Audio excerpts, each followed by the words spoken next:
Tervetuloa!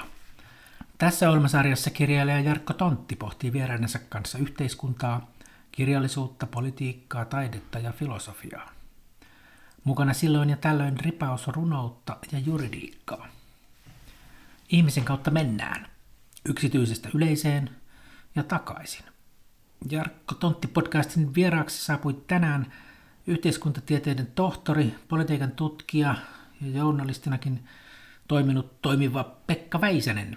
Tervetuloa Pekka. Kiitoksia Jarkko, hauska olla paikalla. Me puhumme tänään Ranskasta, ehkä erityisesti presidentti Emmanuel Macronista. Puhumme Euroopasta ja jonkin verran varmaankin myös tässä piakkoin kesällä 2024 järjestettävistä europarlamenttivaaleista. Mutta sitä ennen perinteitämme kunnioittaa. Muutama sana siitä, miten Pekka Väisäsestä tuli Pekka Väisänen. Sinut tunnetaan Ranskan yhteiskunnan tuntijana, ei aivan yleistä Suomessa. Eli heti alkuun, miten ja milloin ja miten ihmeessä siis heräsi kiinnostus Ranskaan? Joo, kiitos. Tämä on kysymys, johon olen tottunut säännöllisesti aina vastaamaan. Ja tässä on tällainen, miten mä sanoisin, elämänmittainen niin kuin suhde tähän kulttuuriin ja miksei kieleen ja politiikkaan ja historiaan. Kaikki juontaa varmaan juurensa ihan lapsuudesta, on tullut paljon niin kuin luettua pienestä pitäen historiaa ja Ranskan historiaa erityisesti, romaanikirjallisuutta ja niin edespäin. Sitten jossain vaiheessa pääsin siihen ikään, että tuli jo tehtyä muutama ulkomaan matkakin tuonne Pariisiin ja ihastuin erityisen paljon siihen parisilaiseen niin kuin tapaan ihmisillä niin kuin elää ja olla. Ja totta kai Pariisin arkkitehtuuri on valtavan kaunista, ilmapiiri semmoinen älyllinen ja sitten tullut Ranskassa käytyä kymmeniä kertoja ja tavallaan siellä niin kuin toistuu hienolla tavalla tämmöinen tietynlainen samanlainen niin kuin tematiikka. Ranskalaiset on sosiaalisia ihmisiä, niitä on mun mielestä helppo lähestyä, ne on älykkäitä, niillä on mielipide yleensä niin kuin joka asiaan. Ja sitten tietyllä tavalla, mikä on ehkä leimaa-antavinta ollut tässä tutkijan näkökulmassa, kun on tarkastellut Ranskaa, niin on se valtava ristiriitaisuus. Eli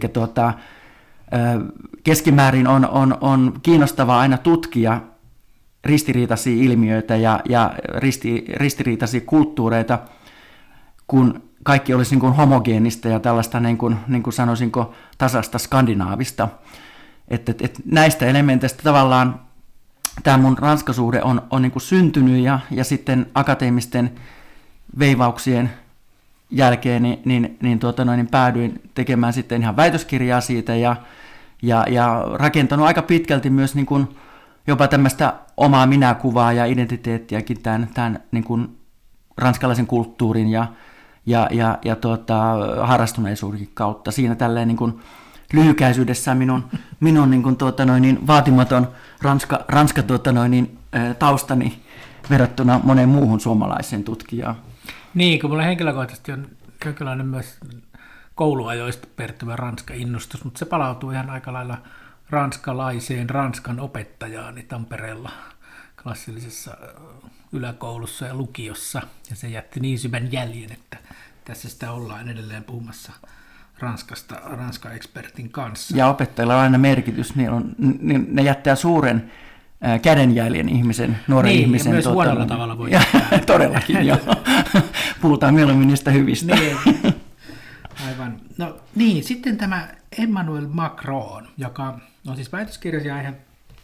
Ja hänhän nyt on niin kuin monella tavalla erikoislaatuinen hahmo, ja se mitä Ranskassa tapahtui, jonkin verran sitä Suomessakin uutisoitiin, mutta en tiedä kuinka paljon niin kuin suomalaiset oikeastaan ymmärsi, mitä ällistyttävää silloin 2017, kun Emmanuel Macron valittiin Ranskan presidentiksi, niin oikeastaan tapahtui. Että sitähän on kuvattu niin kuin demokraattiseksi vallankumoukseksi.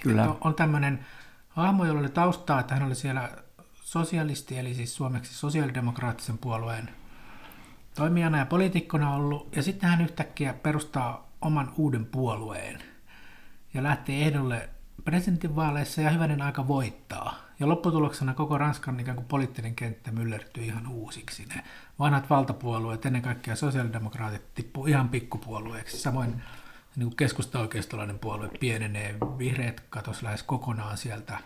No laita vasemmisto ja laita oikeisto niin kuin pysyivät suurin piirtein samoissa.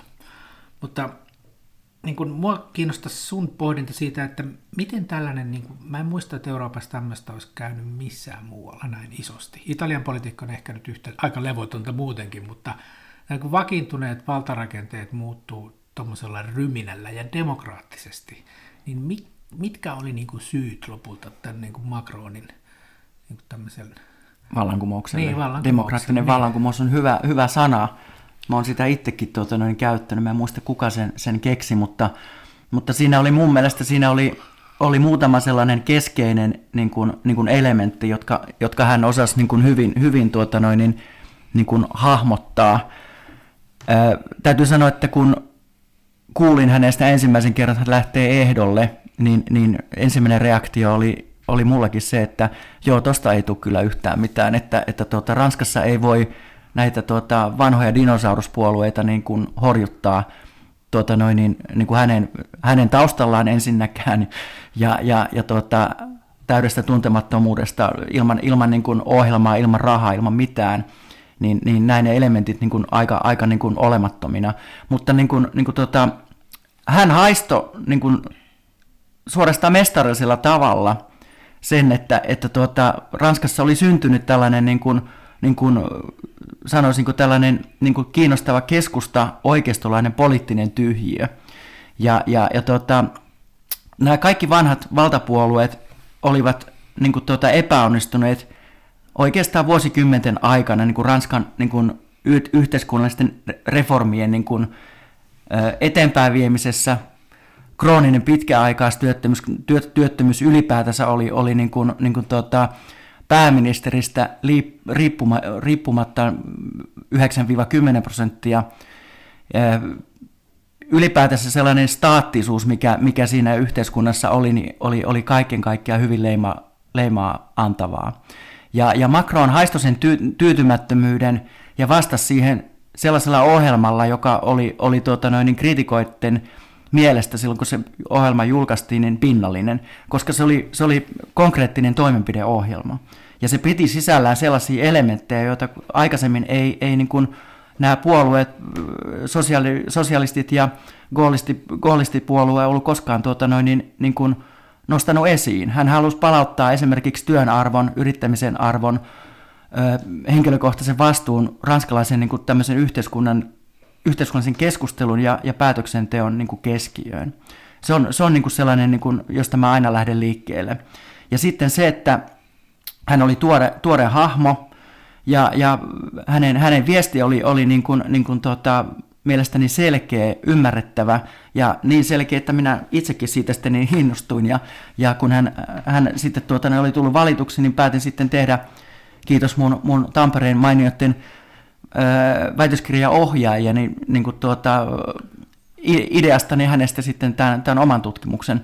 Mutta joka tapauksessa niin kuin, nämä on tavallaan ne keskeiset niin kuin elementit ylipäätänsä, kun jotain isoa tapahtuu, niin silloin syntyy joku tämmöinen poliittinen tyhjiö, jonka sitten joku täyttää. Ja tämä on toistunut muutamassa muussakin kohdassa. Jos me varmaan puhutaan tästä kansallisesta rintamasta, niin siellä on vähän samanlaisia elementtejä, mitä mä voin nostaa esiin. Toivottavasti vastasin kysymykseesi. Joo, mä itse muistan, että silloin kun se tapahtui, niin mä juttelin silloin ranskalaisen niin kuin runoilijaystäväni kanssa siitä. Ja hän kannatti Macronia, mikä on niin kuin ehkä poikkeuksellista, että tällaista niin kuin liberaali-oikeistolaista hahmoa nyt runoilija kannattaa. No, kyllä, ja hän käytti sellaista ilmaisua, että hän on meidän viimeinen toivomme. Joo. Ja mä ymmärsin siinä keskustelun edetessä, että hän niin kuin ehkä ei ainoana ranskalaisena, oli myös ihan huolissaan siitä, että kuinka me ikään kuin jäämme jälkeen koko ajan, ennen kaikkea taloudessa. Kyllä, joo, Yhdysvalloista niin kuin vuosikymmenet jo ajan talouskasvu lähes joka vuosi on ollut vahvempaa kuin ei vain Ranskassa, vaan kaikkialla Euroopassa. Kyllä. Puhumattakaan sitten kaikki uudet Kiinat sun muut. Joo.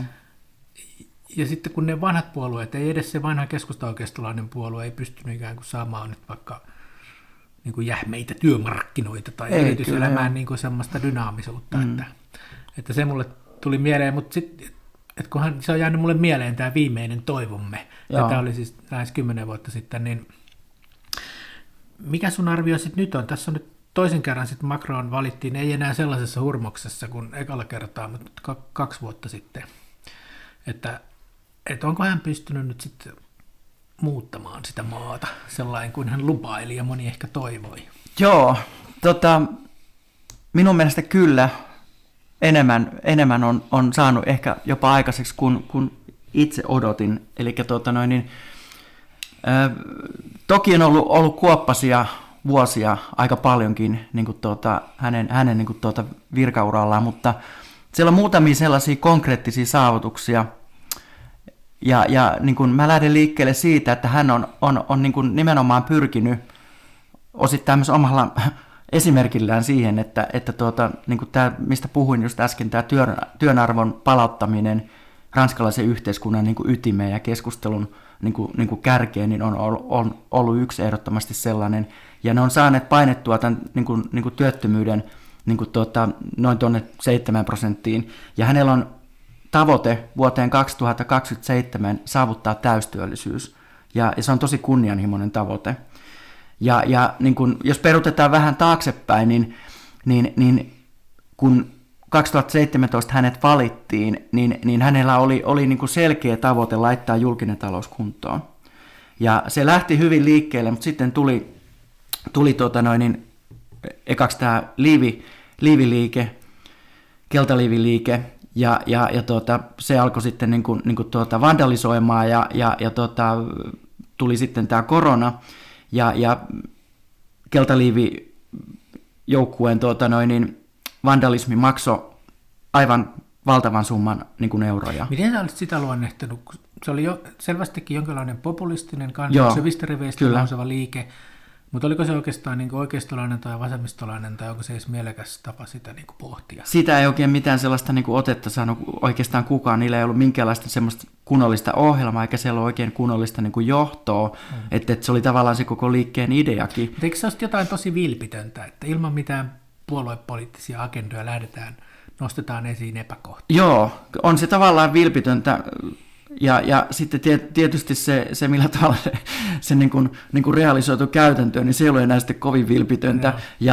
Mutta niin kuin tavallaan se, että totta kai kansalaisaktivismi on aina niin kuin kannatettava asia ja hyvä asia, mutta niin kuin jos tuosta Macronin niin kuin saavutuksista vielä niin kuin mietitään, niin tämä julkisen talouden niin kuin kuntoon laittaminen jäi niin kuin kesken. Niin, pitkään. Tässä yksi vääntö oli se eläkeuudistus. Mutta Ranskassa on ihan hätkähdyttävän alhainen eläkeikä, ja sitten tietyillä ammateilla vielä uskomattomasti. Valtavat saavutetut edut. Että tämä eläkeuudistus pidän sitä, vaikka se jonkun verran vesitty matkan varrella. Niin mä käsitin. Että se kuitenkin on laskettava niin kuin saavutukseksi, että sillä on laskettu niin kuin julkiseen talouteen niin kuin myönteisiä merkityksiä. No, ekonomistit laskee aina näitä omalla tavallaan, en tiedä, sitten jää nähtäväksi, mutta siis tavallaan niin kuin tämä niin kuin talouspuoli ja sitten tietenkin tämä, että Ranskasta on tullut nyt niin kuin houkutteleva maa niin kuin investoijille. Eli 4 vuotta peräkkäin Ranska houkutteli eniten ulkomaisia investointeja niin kuin Euroopassa, ja Macronin viesti oli, kun hän tuli niin kuin valituksi, että tällainen niin kuin valtiovetoinen ja tämmöinen niin kuin puolisosialistinen niin kuin politiikka on tullut nyt niin kuin tiensä päähän, ja hän haluaa niin kuin tänne ulkomaisia investointeja jatkossa niin kuin huomattavasti enemmän, mitä aikaisemmin on ollut, ja sitten tietenkin pidän myös niin kuin tärkeänä jonkinlaisena niin kuin ehkä saavutuksena myös sitä, että hän on tähän keinoälykeskusteluun oikeastaan ainoana eurooppalaisena poliitikkona ottanut niin vahvasti kantaa. Ja nyt viime aikoina. Oikeastaan se oli jo silloin ensimmäisessä niin kuin kampanjassa, se vaalikirja, joka tuli 2016, niin hän puhui silloin niin kuin tosi voimakkaasti siitä, että keinoäly on tulevaisuuden juttu, ja se on valitettavaa, että Euroopassa ollaan keinoälyssä jäljessä varmaan 20 vuotta, niin kuin mitä se on Yhdysvalloissa. Aivan niin kuin aikanaan oltiin internetin ja digitalisaation yleensä. Kyllä, että niin kuin se, että hän on niin kuin ravistellut tavallaan niin kuin ihan konkreettisesti tällaisia luutuneita ranskalaisen yhteiskunnan rakenteita liittyen just niin kuin työhön, talouteen, julkisiin palveluihin ja siihen, että ihmisillä on liian paljon saavutettuja etuja, joihin yksinkertaisesti ei ole enää varaa. Ja mä pidän niitä tietynlaisina niin kuin, myös niin kuin saavutuksina, että hän on niin kuin murtanut sellaisia raja-aitoja, joita aikaisemmat niin kuin pääministerit tai presidentit ei ole tehnyt. Aivan. Ja sitten toinen asia, mikä mua hänessä, voisiko sanoa kaikkein eniten tietyllä lailla kiinnosti, oli se, että hän on varmaankin ainoa ainakin eurooppalainen, ellei koko maailmassa tällä hetkellä valtionpäämies, joka on koulutukseltaan filosofi. Kyllä. Ja vielä tällainen outo sattumus kävi, että asuin tuonne 2000-luvun alussa Berliinissä ja ostin sieltä Berliinin ranskalaisesta tavaratalosta filosofi Paul Ricoeurin juuri ilmestyneen kirjan L'Histoire, Mémoire, l'Oubli, siis muistia ja historiaa käsittelevän kirjan, ja luin sitä siellä sitten Berliinissä, ja se on minulle itselleni aika tärkeä teos, se vaikutti väitöskirjaanikin ja niin edelleen, mutta silloin mä en huomannut, mutta nyt kun mä sitten kirjaa 20 vuotta suurin piirtein myöhemmin selasin, huomasin, että sen esipuheessa kiitetään tutkimusavustaja Emmanuel Macronia, eli siis niin kuin kuuluisa ranskalainen filosofi, joka oli jo hyvin iäkäs siinä vaiheessa, kun Macron oli opiskelija, niin hän palkkasi sitä niin kuin nuoren opiskelijan avustajaksi. Joo. Ja tätähän on tietysti nyt Ranskassa aika paljon pohdittu. Mä olen löytänyt paljon juttuja, joissa pohditaan sitten niin kuin Ricoeurin filosofian mahdollisia vaikutuksia tai eroavuuksia tai yhtenäisyyksiä tähän Macronin poliittiseen ajatteluun. Hän on kirjoittanut aika nuoresta alkaen kaikenlaista hyvin kiinnostavaa. Niin mites nyt niin kuin sun mielestä, löydät sä Macronin toiminnasta tai retoriikasta tai puheesta jotain sellaista niin kuin filosofista puhetta, mitä vaikka Suomessa ei niin kuin todellakaan löydy? Onko siellä sitä vai onko se vaan, että se oli se muinainen opiskeluaika? Kyllä mä oon sitä mieltä, että siellä on sellainen niin kuin filosofinen tällainen tendenssi olemassa ja löydettävissä. Kun mä kävin silloin läpi niitä hänen ensimmäisen kampanjan puheita, jotka tietysti on puheenkirjoittaja niin kuin tehnyt, mutta ne on paketoitu tietenkin niin kuin puhujan mukaisiksi. Kun on sitten tullut seurattua näitä haastatteluita ja erilaisia niin kuin tilaisuuksia, missä hän on ollut ison, hyvin merkittävänkin akateemisen joukon tentattava, niin se vastausten niin kuin syvyys ja sitten tavallaan se laatu on parhaimmillaan just sellainen, että sieltä niin kuin huokuu tällainen niin kuin minun mielestä poikkeuksen laaja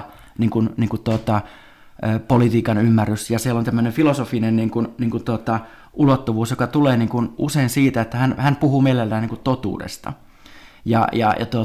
Tämä totuuden tematiikka oli, jos muistan oikein, niin Paul Ricoeurilla oli tämä myös niin kuin tämä politiikan ideaalissa oli niin kuin tärkeää tavoitella totuutta ja pyrkiä totuuteen. Vaikka se maali aina liikkuu, niin on tärkeää tavoitella sitä. Kun katsotaan esimerkiksi Suomen päivän politiikkaa, niin tavoitellaanko siellä totuutta, niin se ei minun mielestä kyllä niin kuin aina siltä ihan niin kuin näytä.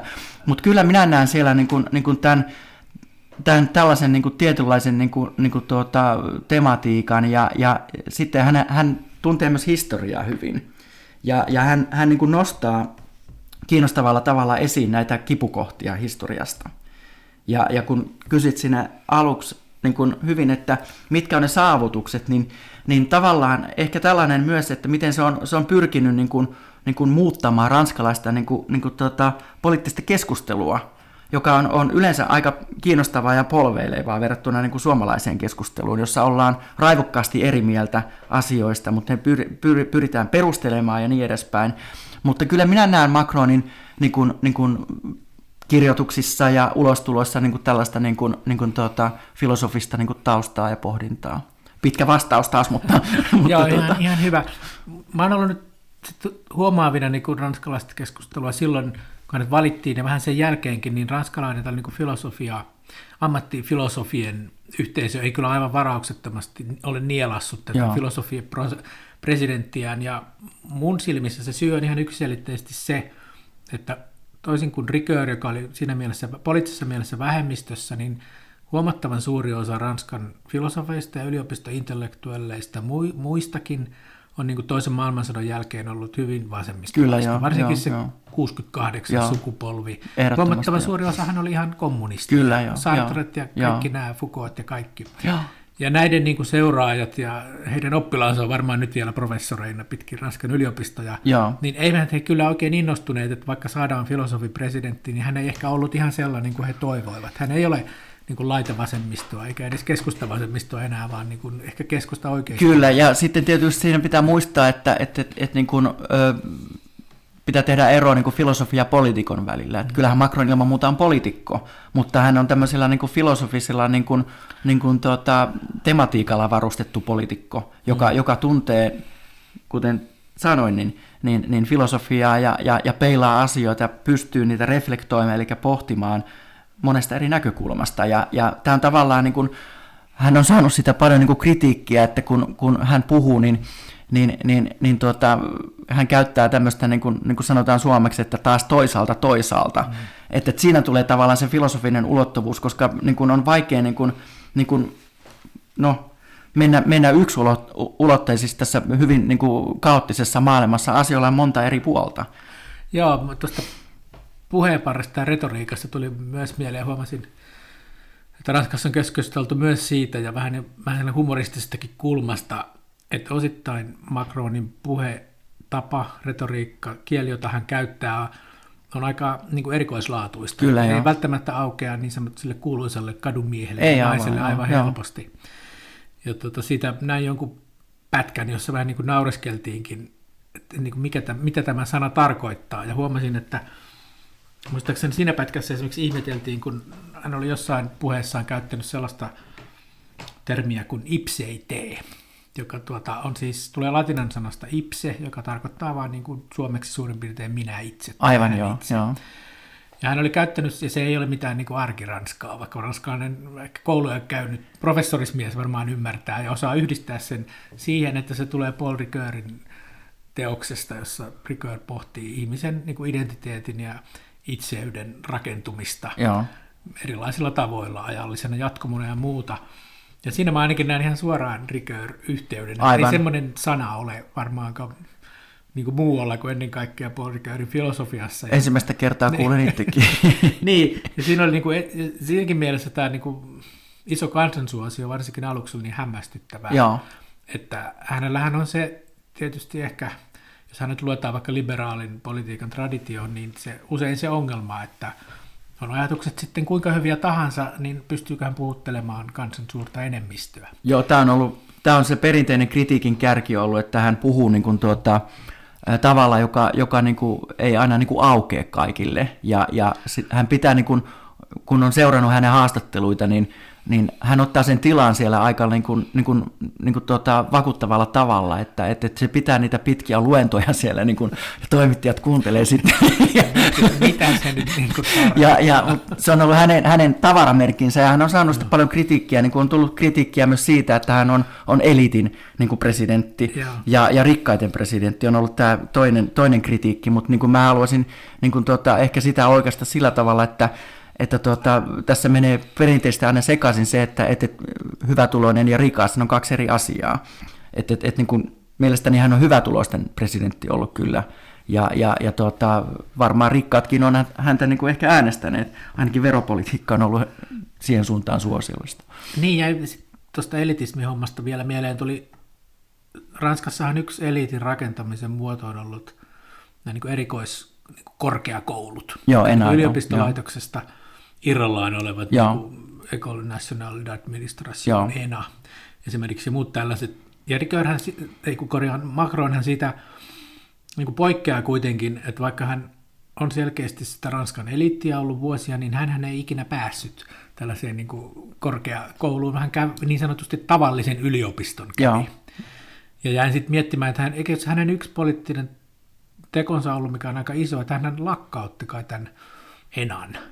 Tai ainakin pisti sen ihan uusiksi ja nimi vaihtui. Mietin, että oliko siinä myös vähän, että kun ei ikinä itse sinne päässyt. Niin, siis että siinä vähän niin kuin vastaus ehkä sille elitismisyytöksille. Joo, tietenkin tämä eliitti on, miten mä sanoisin, se on semmoinen hyvin populistinen ilmaisu tänäkin päivänä, että se leima lyödään aika niin kuin surutta niin kuin poliitikkoon, joka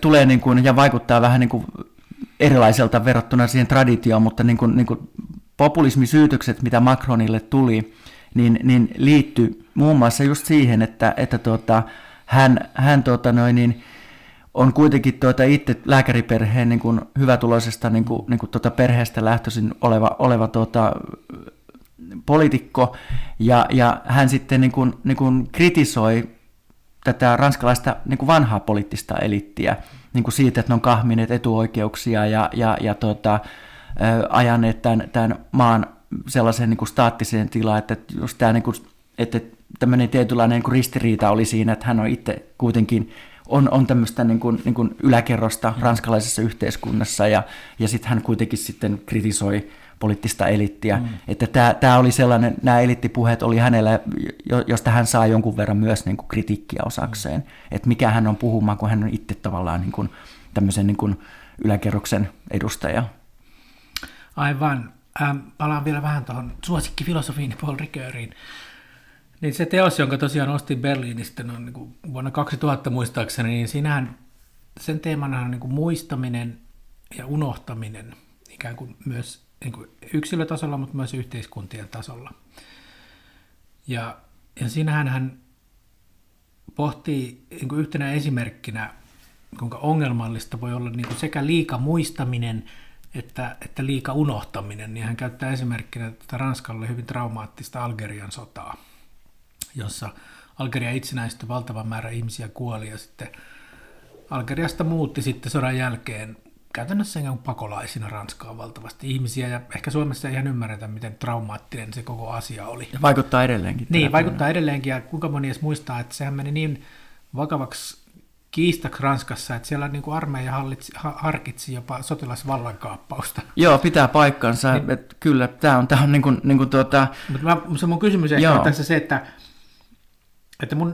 sen verran, mitä nyt on vähän perehtynyt, niin kyllä Macron on jollain lailla ottanut tähänkin niin kuin kantaa. Ja siinä mä mietin, että olisiko siinä sen oppi-isä Ricoeurin jälkiä. Että siinä, että kuinka hankalaa on traumaattisesta asiasta keskustella. Että siinä on vaarana se, että muistetaan liikaa ja pidetään haava auki ikuisesta ikuiseen. Tai sitten, että yritetään unohtaa, jolloin se jää sinne trauma niin kuin sinne piiloon ja tulee jollain tavalla esiin sitten kuitenkin. Joo, tämä on yksi konkreettinen juttu, mikä liittyy tähän puhutaan tästä cancelointikulttuurista, että niin kuin Yhdysvalloissa on yliopisto, missä on patsaita tärvelty ja vaadittu patsaita pois, niin Macronin linjaus oli se, että tässä maassa ei yhtään patsasta niin kuin esimerkiksi oteta julkisilta paikoilta vekka, että tämä on asia, jonka kanssa on vaan niin kuin elettävä.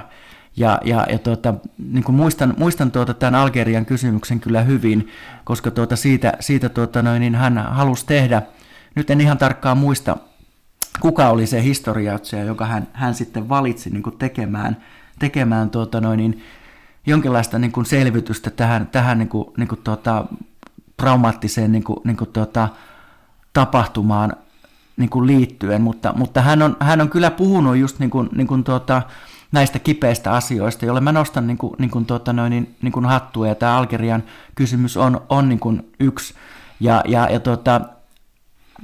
vähän ehkä niin kuin loikkaan tästä aiheesta niin kuin syrjää, mutta esimerkiksi nämä maahanmuuttolähiöt, jotka on Ranskassa ollut vuosikymmenten ongelma, niin Macron on halunnut niin kuin nimenomaan laittaa resursseja sinne parempia opettajia, parempia fasiliteetteja, ja hän on niin kuin yrittänyt tätä tämmöistä niin kuin yhteiskunnallista koherenttiutta lähteä rakentamaan sieltä niin kuin ruohonjuuritasolta niin kuin ylöspäin ja luoda niin kuin toimivampaa niin kuin systeemiä, koska se maahanmuuttolähiöiden tilanne on ollut hoitamaton vuosikymmeniä. Ja se on niin syvällä se ongelma, että ei niitä niin kuin tulla kovin nopeasti niitäkään ongelmia ratkaisemaan, mutta tuo pointti on totta, että kyllä hän on tähän Algeriankin kysymykseen ottanut niin kuin kantaa niin kuin eri tavoin. Ja sitten yksi asia, mikä minusta vielä lisäksi on kiinnostanut paljon Macronissa, on se, että hän edustaa kuitenkin sellaista poliittista perinnettä ja ajattelua, jota voidaan kutsua ehkä liberalismiksi, vaikka Ranskassa sitä sanaa nyt ei ehkä niin käytetä kuin sekin muissa maissa. Ja se on tietysti ikään kuin valtava ero, ehkä siis Macronin suosioissa koko niin kuin demokraattinen vallankumous ajattelee Suomea, missä ei oikeastaan ole liberaali-demokraattista puoluettakaan eduskunnassa. Ei. Verrattuna nyt vaikka Saksassa on pitkä traditio liberaalidemokraattisella puolueella, samoin kuin Britanniassa ja monissa muissa maissa. Ja Ranskassakaan se ei ole koskaan ollut ikään kuin semmoinen keskeinen vaikuttava poliittinen ideologia. Joo. Ja nyt se kuitenkin murtautuu ikään kuin läpi. Mielestäni on niin kuin poistuttu siitä, että politiikka voitaisiin jakaa oikeistoon ja vasemmistoon, että asiat ei ole niin yksinkertaisia. Ja sitten mä ajattelin myös sitä intellektuaalis-historiallista taustaa. Että meillähän Suomessa, jos puhutaan liberalismista, niin usein mainitaan näitä englanninkielisen maailman ajattelijoita, kuten Adam Smith ja James Bentham. Niin, ja John Stuart Mill ja Locke siellä taustalla. Kyllä. Ja sitten ikään kuin meiltäkin ainakin puuttuu aika lailla kokonaan, en tiedä onko yliopisto-opetuksessakaan, että kuitenkin on semmoinen kuin ranskalaisenkin liberalismin traditio, vaikka Benjamin Constant, joka oli semmoinen François Guizot nimenomaan. Ja nämä oli niin kuin kauan sitten eläneitä ihmisiä. Constantkin oli siellä Ranskan vallankumouksen aikana. Joo. Niin eikö ollut nyt niin kuitenkin, että Macron jotenkin ammensi tai ainakin esitti julkisuudessa ammentavansa tästä perinteestä, joka ei nyt ole niin selkeästi oikeistoa vasemmistoa, mihin usein politiikka yritetään pakottaa. Kyllä. Mä niin kuin itse, kun tein oman tutkimuksen, niin nimenomaan nojauduin niin kuin tähän ranskalaisen liberalismin niin kuin traditioon. Ja just niin kuin François Guizot ja Benjamin Constantin niin kuin ajatuksesta niin kuin löytyi yhtymäkohtia tosi kiinnostavalla tavalla niin kuin Macronin niin kuin tapaan niin kuin ajatella niin kuin demokratiasta, demokratian luonteesta, politiikan niin kuin ideaalista, minkälainen hyvä hallinto. Benjamin Constantin niin kuin ajattelu esimerkiksi siitä, että työ ja yrittäminen ja omistaminen on tärkeitä, niin tämmöisiä palapelejä mä niin kuin löysin tosi kiinnostavalla tavalla, kun kävin läpi 1800-luvun loppupuolen niin kuin painoksia, jotka oli niin kuin aika, sanoisin, kuin vaikeita tavaraa niin kuin omaksua. Niin, Konstanttia taitaa olla joku artikkeli suomeksi, englanniksi varmaan paljon. Joo, mutta menit niin, ihan ranskankielisille teille. Niin kuin kiitos Kansalliskirjaston, niin sieltä löytyi niin kuin Oliko ihan aikalaiskirja? Ne oli ihan alkuperäteoksia ja niissä oli niin kuin mukana niin kuin ihan tämmöinen oikein kellarin hajukin, mutta siis niin kuin tämä työn merkityshän oli niin kuin Guizotlla hyvin keskeisessä roolissa, ja hänhän oli myös, niin kuin, toimi itsekin ministerinä, oli muistaakseni opetusministeri, ja oli niin kuin rakentamassa tätä Ranskan alakoulujärjestelmää, niin sanottua meikäläistä peruskoulujärjestelmää.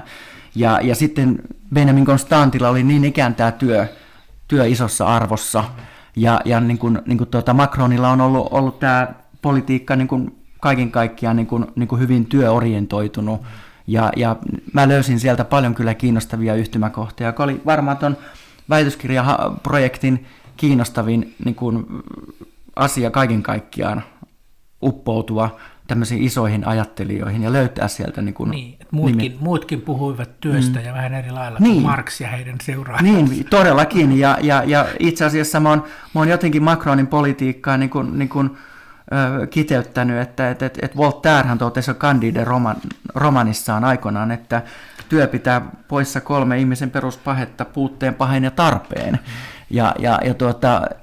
Niin kun, en tiedä, onko Macron niin kun oivaltanut tämän Voltairen niin kun ajatuksen, mutta miksipä ei. Niin, se kuitenkin nämä niin marksilaisuuteen kallella olevat intellektuaalit tuntuu jotenkin vastustavan hetkittäin työtä silloin. Ja kun siellä taustalla se Marxin ideaali, että kommunismi tulee, niin sitten kaikki voivat vaan niin kuin harrastaa jotain. Ja niin. Miten Marx nyt kirjoittaa? Ollaan joku kirjallisuuskriitikko iltapäivällä. Joo, jotain työtä aamupäivällä. Joo, se on varsin niin kiinnostava juttu, koska nimenomaan Guizot ja Constanthan näki sen yhteyden niin kuin yhteiskunnalliseen ja ihmisen ja yksilön hyvinvointiin, että se syntyy niin kuin työn kautta. Ja ei heille työ ollut mikään kärsimys via dolorosa niin kuin Marxille. Näin. Vaihdetaan vähän puheenaihetta. Nyt kun tätä tässä keväällä 2024 tallennamme, niin lähestyvät Euroopan parlamentin vaalit. Ja niistä tietysti paljon puhutaan ympäri Eurooppaa, ehkä enemmän kuin koskaan aikaisemmin. Ja aavistelen, että äänestysprosentti, joka on usein ollut aika alhainen, niin voi Suomessakin nousta. Ja sä oot tästä asiasta kirjoittanut ja puhunut aika paljon nyt Euroopan unionista ja sen tulevaisuudesta myös tämän Ranska Connectionin lisäksi.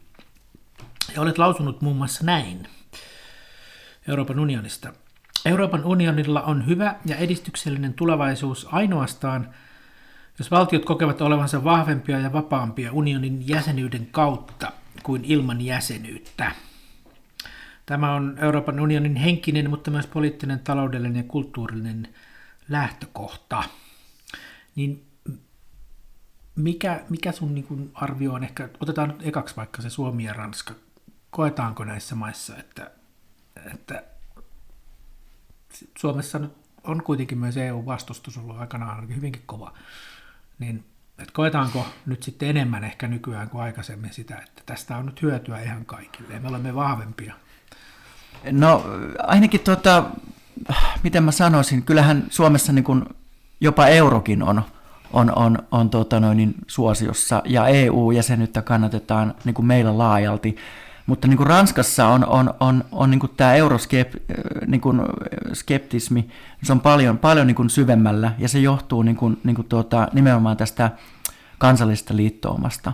Et meillähän perussuomalaiset on kuitenkin verrattuna niin kuin kansallisen liittouman jopa euromyönteinen puolue. Niin siis heillähän on kai puolueohjelmassa edelleen se Euroopan unionista perussuomalaisilla eroaminen kai, mutta he ovat kai aika suoraan sanoneet, että ei nyt ole se asia, mitä ajetaan. Joo, se on niin kuin en tiedä, miten se on voinut ylipäätään sinne jäädä, kun tietää. No se on varmaan puoluekokouksen päätös. Se on ollut puoluekokouksen päätös, mutta se on sinne jäänyt. Ja sitten tavallaan se, että niin kuin kansallisen niin kuin liittouman niin kuin ylipäätänsä näiden oikeistopopulististen puolueiden ongelmahan on tavallaan se, että ne ei ymmärrä tätä peruslähtökohtaa. Eli jokainen suurikin eurooppalainen EU-jäsenmaa on liian pieni maailmalla toimijakseen niin kuin yksin. Tämä koskee Saksaa, se koskee Ranskaa, se koskee Espanjaa ja Italiaa. Ja sen takia niin kuin tämä EUn tuoma vipuvoima on niin kuin ihan keskeinen asia, mutta niin kuin sen täytyy niin kuin tuoda niin kuin arvonlisää totta kai siihen niin kuin politiikan tekemiseen ja niin kuin kirjoitin, niin silloinhan siellä löytyy semmoinen koherenttius myös sitten sieltä niin kuin EUn instituutiot ja EU-parlamentin sisältä niin kuin toimia yhteisen hyvän eteen. Mutta tärkeä juttu on nimenomaan toi, että nämä oikeistopopulistiset voimat niin kuin, Saksassa ja Ranskassa, niin ne ei oikein ymmärrä tätä perusasetelmaa, mikä niin kuin on kansallisvaltio versus niin kuin unionin jäsenyys. Tuostahan nykyään kun hyvin paljon niin kuin mediassa kirjoitetaan ja pelätään ja kauhistellaan ja varoitellaan näistä kansalliskonservatiivisista puolueista. Kyllä. Siis joista tunnettuja on tietysti Ranskassa hyvin korkeatakin kannatusta Marine Le Penin kansallinen liittouma, nykyään niin. Ja sitten Saksan Alternative für Deutschland. Ja sitten niitä on eri puolella, niin kuin on Suomessa tietysti perussuomalaiset, Ruotsissa ruotsidemokraatit ja lähes joka maassa. Mä pikkusen mietin tätä kun niin kuin nyt luen mediaa, Hesarin ja Ylen, ehkä vähän punavihreyyteen kalle olevat toimittajat, että eksistentiaalista uhkaa kaikelle hyvälle niin kauhistelee koko ajan mun mielestä. Kyllä. Ja se, mitä mä näihin keskusteluihin ehkä kaipaisin, on sellaista niin kuin tarkkuutta tällaisen leveällä pensselillä vetelyn sijaan, koska meillä on tietysti Unkari on se niin kuin varoittava esimerkki. Ja Slovakia. Niin, no, mä sanoisin, että Unkari vielä tällä hetkellä oikeastaan ainoana, joka on mennyt tosi pitkälle ja vaaralliselle tielle. Että ne ei vaan ne ei vaan niin kuin Putinin taskussa, vaan siellä on ihan demokraattisen yhteiskunnan näitä niin kuin perusrakenteita heikennetty hyvin vaarallisella tavalla. Mutta sitten jos me katsotaan näitä sekavaa joukkoa, näitä kansalliskonservatiivisia puolueita, jotka on hyvin, niin kuin, mun mielestä hyvin erilaisia, ne ei ole niin kuin kaikki samaa. Ei olekaan, Euroopan parlamentissakin on 2 eri riitaisessa ryhmässä. Näin on. Ja esimerkiksi siinä, missä Fidesz Unkarissa on Putinin taskussa, niin ei sitä ole niin kuin ruotsidemokraatit tai perussuomalaiset eivät ole, eivätkä myöskään niin kuin Puolan kansallismieliset. Ja siinä on niin kuin mietin, että pitäisi aina niin kuin sen sijaan, että puhutaan vaan niistä yhtenä ryhmänä, niin katsoa tarkkaan, mitä ne tekee. Ja yksi, mikä minua erityisesti on mietityttänyt, on se, että Italiassahan nyt aika vähän aikaa sitten nousi valtaan Giorgia Melonin Italian veljet-puolue. Ja jos muistan sitä mediakirjoittelua, kun se oli tulossa ja sitten kun se tapahtui, niin siinä oli vähän semmoista niin kuin kauhun ja pelottelun ja mä sanoisin suoraan niin kuin liioittelun tuntua, että siinä puhuttiin just... Mussolini kaivettiin niin, sieltä kaivettiin fasistiyhteyksiä joidenkin perusteen taustalta ja Melonista itsestäänkin ja just viljeltiin koko ajan äärioikeisto. Mutta nyt jos me katsotaan nyt, kun hän on ollut jo vallassa aika pitkään, niin ei Italia millään Unkarin tiellä. Ei todellakaan. Ei olla Putinin taskussa, on hyvin sovinnollista kompromissia, ei olla horjuttamassa EUta. Että ne niin kuin pelottelut, joita Suomen mediasta luin niin kuin valtavasti, niin ne ei vain ole pitänyt paikkaansa. Ja se mun kysymys tämän pitkän intron jälkeen on se, että tiedetäänkö me tarpeeksi, onko ne niin kuin pelot perusteltuja nyt vaikka Ranskan kansallisen rintaman liittouman suhteen, että jos ne pääsisivät valtaan niin kuin isommin, ja he todennäköisesti tulevat saamaan lisää valtaa nyt europarlamentissa, niin tulisiko Ranskasta niin kuin Italia, eli oikeastaan mikään kovin paljon muuttuisi, vai lähtisikö se niin kuin Unkarin tielle, mikä olisi tosi vaarallista kaikille?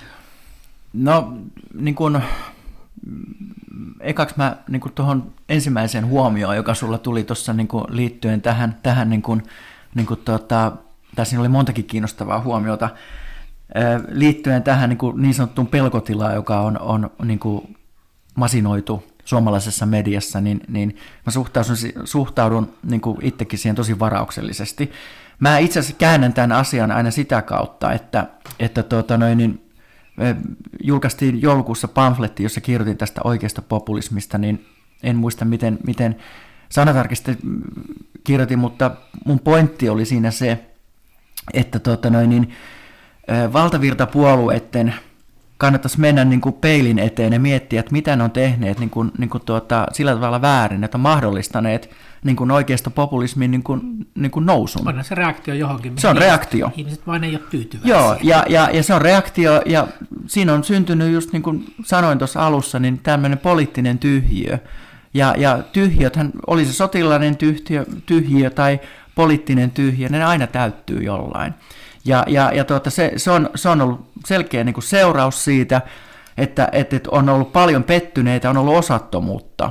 Osattomuus on tässä sellainen avainsana. Joskus on sanottu, että he eivät koe saavansa tunnustusta. Joo, kyllä. Ja niin kuin puhutaan niin kuin Ranskan kansallisen liittouman kohdalla puhutaan aina niin kuin unohdetusta kansanosasta. Ja se niin kuin on niin kuin Suomessa. Perussuomalaisista on ja sitä ennen sama.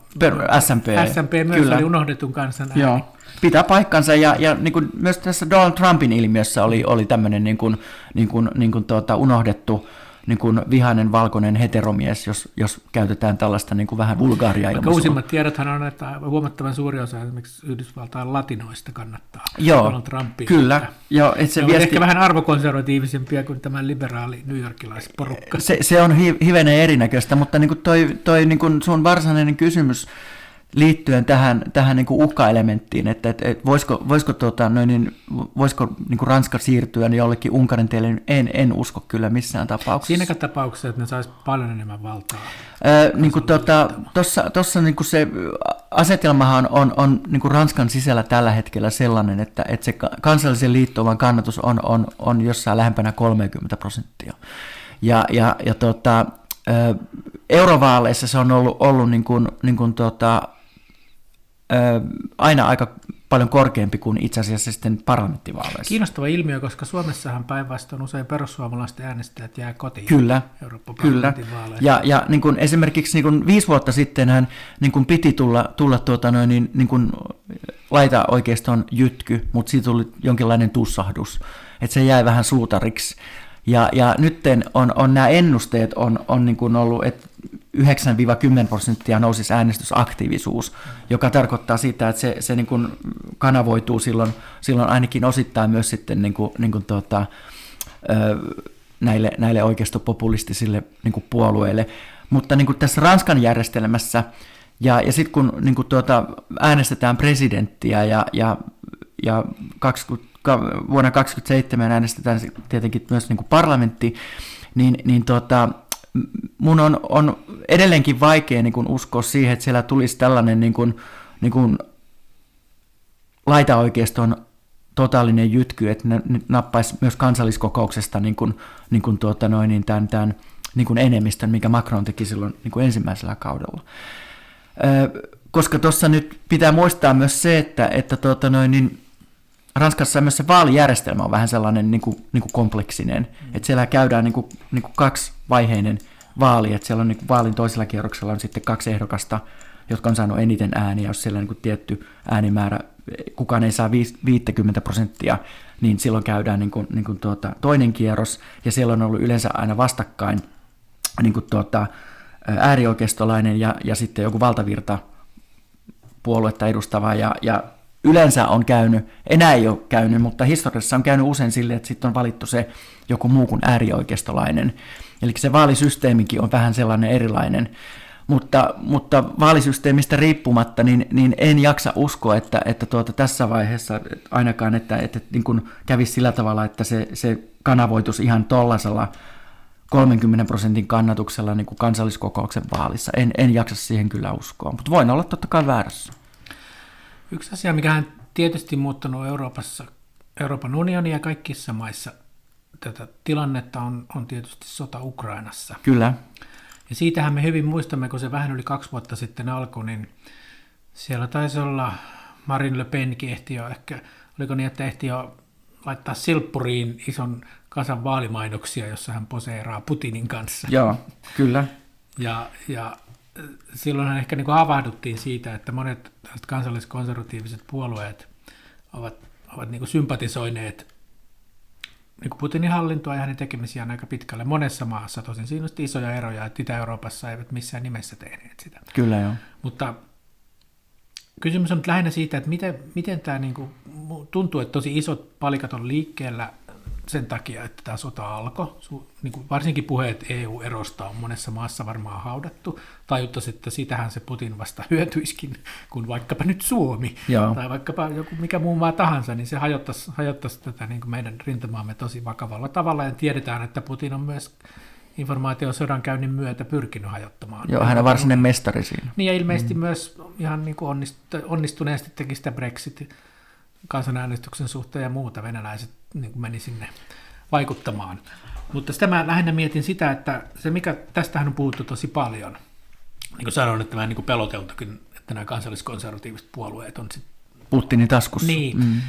Mutta sitten ehkä se, mikä on unohtunut minusta aika paljon se, että kyllä se politiikan toinen niin sanotusti ääripää, se niin kuin laitavasemmisto oli myös ihan samalla lailla sinne niin kuin Venäjän hyökkäykseen asti niin kuin huomattavan, niin kuin monet, eivät kaikki, mutta monet sympatisoi tosi paljon, tai eivät ehkä sympatisoineet, mutta ymmärsivät. Siellä oli niin kuin Britannian entinen pääministeri Corbyn ja Saksan Die Linke, ne molemmat syyttivät niin kuin NATOa ja ties mitä se ja vehkeilyä. Joo, ja Mélenchon tietenkin. Ja Ranskassa nimenomaan Mélenchon. Joka on ihan järkyttävää. Niin, että jos vähän niin kuin Suomessa mun mielestä keskustellaan kuitenkin sit näiden puolueiden mepit on vaikka samassa Joo. ryhmässä kuin Suomen vasemmistoliitto, mikä on EU-parlamentissakin osa, ei nyt kovin täysin rinnoa vaikka tukenut näitä pakotteita. Ei todellakaan, joo. Niin mikä nyt kun me tiedetään, että Ranskassa on käytännössä tilanne on se, että sosiaalidemokraattinen keskusta vasemmisto on hyvin pieni puolue, ja pikemminkin tämä laitimmainen vasemmisto, tämä Mélenchonin, mikä se on, alistumaton Ranska.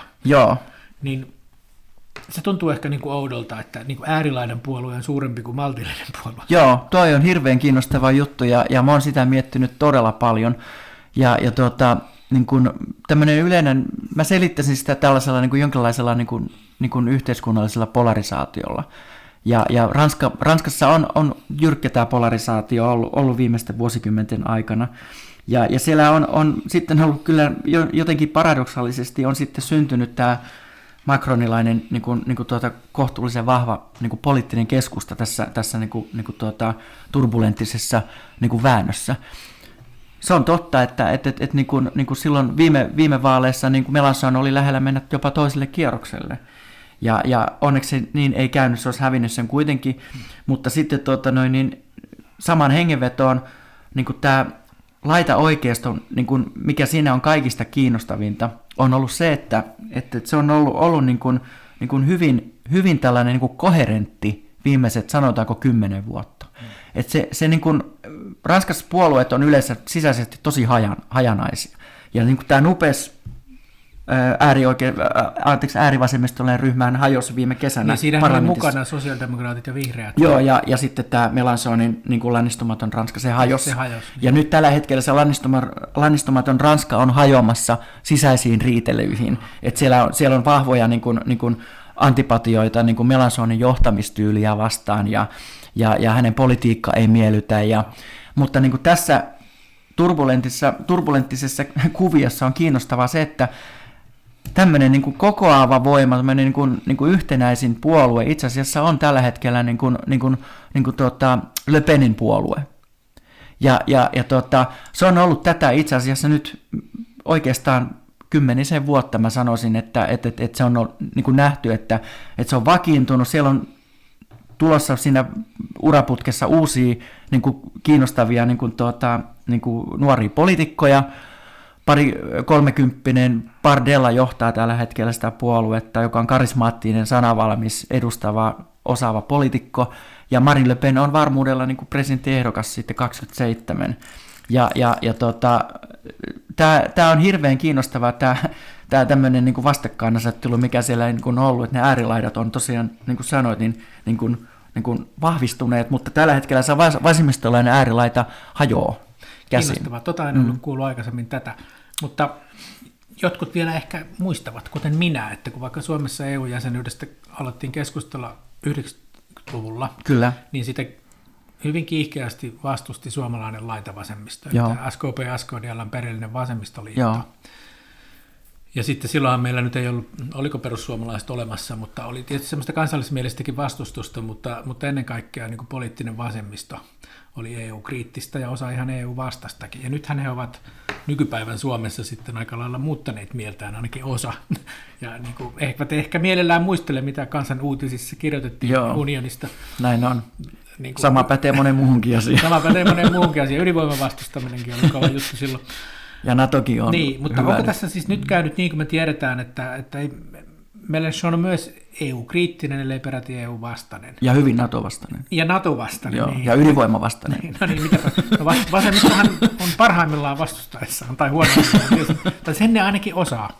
Niin onko tässä nyt niin kuin käynyt niin, että siinä missä suomalainen laitavasemmisto on ainakin jonkin verran vähän vähentänyt kriittisyyttään EU-suhteen, niin sitten Ranskan laitavasemmisto ei ole, että ne on vähän niin kuin samalla kaltaisilla linjoilla kuin sitten se laita oikeisto, että EU-kriittisyyttä ellei peräti vastustusta. Joo, tässä on jonkin sortin tällainen hevosenkenkä-ilmiö, että nämä niin kuin kierrolla tavalla nämä ääripäät niin kuin löytää sitten toisensa. Ja kyllä, että niin kuin tämä äärivasemmisto ja äärioikeisto, niin ne on jotenkin paradoksaalisesti niin kuin monista asioista samaa mieltä. Globalisaatiokriittisyys liittyy myös siihen, NATO-kriittisyys. Le Pen hän haluaa edelleenkin niin kuin irti tästä NATOn komentojärjestelmästä. Niin, ei NATOsta, mutta siitä komentojärjestelmästä. Josta Ranska olikin irti takavuosina. Joo, 1966-2009 niin kuin de Gaullen päätös 66 oli, että Ranska lähtee niin kuin tästä vekkaan ja Sarkozy se vei sitten 2009 takaisin sinne. Mutta niin kuin tämä niin kuin liittyy niin kuin osittain tämmöiseen niin kuin ilmiöön, puhutaan tästä niin kuin Ranskan suvereniteetin niin kuin ideaalista. Eli he haluaa olla niin kuin suvereeni toimija maailmalla. Ja tämä niin kuin Macronin politiikan ydintähän on tämä, kun hän haluaa luoda Euroopasta vahvan niin kuin tämmöisen niin kuin voimatekijän Yhdysvaltojen ja Kiinan niin kuin rinnalle. Eikö siinä ole vähän, että ei oikein kiistetä tosiasioita Euroopassa aina, niin Ranskassa ehkä vähemmän vielä kuin Suomessa, että Yhdysvallat vain on aivan ylivoimainen toimija. On sitten kyse taloudesta tai tieteestä, politiikasta, tieteestä, lähes niin kuin kaikesta. Joo. Että rimpuillaan ikäviä tosiasioita vastaan. Tämä pitää paikkansa ja mä oon siitä ihan samaa mieltä. Yhdysvallat on niin kuin kaikilla mittareilla niin kuin arvioitu, että se on ihan ylivoimainen. Ja me jäädään koko ajan jälkeen. Me jäädään koko ajan jälkeen ja siihen on monia syitä. Mä näkisin, että onko meillä ollut valtiomiesviisautta toisen maailmansodan jälkeen, miten paljon sitä Euroopassa on ollut sitä valtiomiesviisautta. Jos mietitään vaikka suhdetta, eurooppalaisten valtioiden suhdetta Venäjään, en kyllä niin kuin tätä esimerkiksi Saksan ostpolitiikkaa näe kovinkaan niin kuin onnistuneena. Massiivinen virhe. Se on massiivinen virhe. Ranskalaiset on suhmuroineet niin kuin Venäjän kanssa niin kuin toisen maailmansodan jälkeisistä niin kuin ajoista lähtien, sanotaanko viimeistään.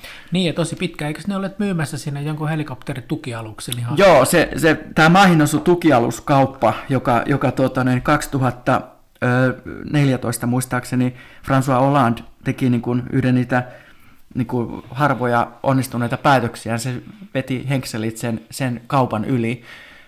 Oliko se Krimin valtauksen jälkeen vai minkä jälkeen? Se sota oli mun mielestä, en muista nyt, oliko se 15 vai 14, Krimi vallattiin 2014, mutta se kauppa meni niin kuin nurin. Ja nyt kai se myytiinkö se Egyptille? Se myytiin Egyptille, mutta tähän, niin kuin mä oon kirjoittanut tästä kaksinaismoralismista, mikä ranskalaisen politiikkaan niin kuin kuuluu niin kuin semmoisena valitettavana ilmiönä, että oli silloin kun tämä kauppa peruntui, niin François Hollande sai kansalliskokouksessa niin kuin valtavan niin kuin arvosteluryöpyn laita vasemmalta ja sieltä äärioikealta, että nyt Ranska on niin kuin, ei ole enää suvereeni toimija, me olemme Yhdysvaltain vasalleja ja Hollande ei välitä meidän tästä taloudesta ja kauppapolitiikasta ollenkaan, että tällä tavalla niin kuin huudettiin. Ja tämä kertoo niin kuin siitä äärioikeiston ja äärivasemmasta tämmöisestä niin kuin kummallisesta niin kuin suhtautumisesta niin kuin ylipäätänsä politiikkaan ja kummallisesta suhtautumisesta niin kuin Venäjään.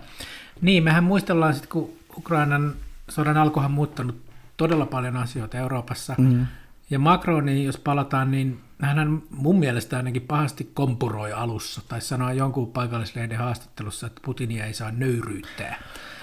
Tämä pitää paikkansa. Mutta nyt sitten, kun asiat on mennyt eteenpäin, niin nyt hän sitten onnistuu retorisilla taidoillaan, niin kuin nousemaan vähän niin kuin Euroopan ryhdistäytymisen edusmieheksi ja sanomassa, että on ollut jopa puhumassa, että me ollaan joukkoja Ukrainassa eurooppalaisia, ja että miten se nyt oli, että jos Ukraina häviää, niin Eurooppaa ei ole, joo, ja siinä hän on ihan oikeassa. Joo, mutta alussa hän koilla kompuroi. Kyllä, tämä on kiinnostavaa, koska niin kuin, mä oon tätä miettinyt todella paljon, että mistä ihmeestä se niin kuin johtuu, että mies, joka tuntee historiaa noin hyvin ja filosofiaa noin hyvin, niin kompuroi todellakin, ja jos peruutetaan taaksepäin, niin tässä ensimmäisessä presidentinvaalikampanjassaan hän varoitteli Kiinasta, hän varoitteli Venäjästä, hän varoitteli niin kuin hybridisodan käynnistä, tekoälyn vaaroista, jos me ei olla siellä kuskin paikalla.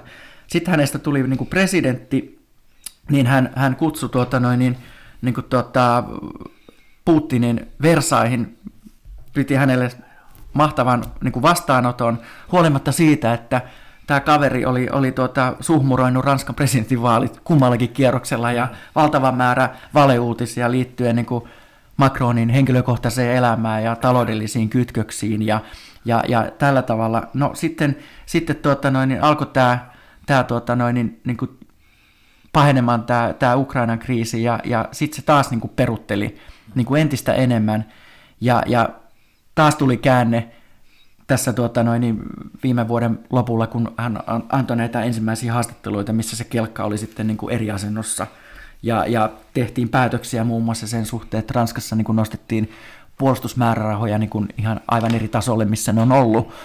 Että se on ollut niin kuin tällaista niin kuin kummallista tempoa. Voi tietysti pitää kelkan kääntämisenä ja nolona, mutta toisaalta voi ajatella, että viisastuminen on sallittua. Viisastuminen on sallittua ja parempi viisastua niin kuin myöhään kuin ei koskaan. Niin, ja eurooppalaiset sais myös suomalaiset, tai ehkä erityisesti suomalaiset myöntää, että virolaiset ja muut niin kuin Itä-Euroopan maat oli vuosikymmenet oikeassa Venäjän suhteen. Tämä pitää paikkansa, ja niin kuin presidentille niin kuin tietenkin kunniaksi Macronille siis se, että hän pyyti Bratislavassa anteeksi niin kuin Itä-Euroopan mailta näitä heidän huolia väheksyviä niin kuin lausuntojaan. Erinomaista.